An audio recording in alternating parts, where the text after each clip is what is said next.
நம்ம ஆர்டிஜே அண்ணன் நடிச்ச டோனி ஸ்டார்க்கோட அயர்ன் மேன் கேரக்டரா இருக்கக்கூடிய அந்த கேரக்டருக்கு தான் இன்னைக்கு பர்த்டே. அது யார் யாருக்கெல்லாம் உங்களுக்கு தெரியும் அப்படிங்கிறத கமெண்ட்ல தட்டி விட்டு போயிருங்க. அதுக்கப்புறம் அந்த கேரக்டருக்கு ஒரு இன்ட்ரோ கொடுக்கணும்னு வச்சுக்கோங்க. எப்படி தெரியுமா கொடுக்கலாம்? புத்திசாலி, ஆணழகன், பணக்காரன், அது மட்டும் இல்லாமல் ப்ளே பாய்.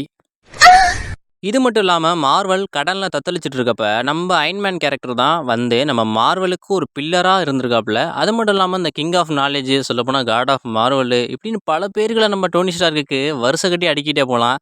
அது மட்டும் இல்லாமல் நம்ம டோனி ஸ்டாருக்கு வந்து நாலேஜுக்கெலாம் நாலேஜ்லேயே காட் ஆஃப் நாலேஜில் கிங்கான ஆள். தலைவன் ஒரு தடவை பண்ண தப்ப திரும்ப பண்ணவே மாட்டான். அது மட்டும் இல்லாமல் ஒரு குப்பையை கூட பயங்கரமான வெப்பனாக ரெடி பண்ணுற அளவுக்கு பயங்கரமான ஒரு டிஃப்ரெண்ட்டான ஒரு நாலேஜான கேரக்டர்னா அது நம்ம டோனி ஸ்டாருக்கு தான். ஏன்னா சும்மாவா கொடுத்துருக்காங்க, யூனிவர்ஸ்லேயே பயங்கரமான நாலேஜ் உள்ள ஆளுன்னு டோனி ஸ்டாருக்கு. அது மட்டும் இல்லாமல் டோனி ஸ்டார்க்கு இன்னும் கைவித்த வித்தைகள் நிறைய தெரியும். ஃபைட்டில் சொன்னேங்க.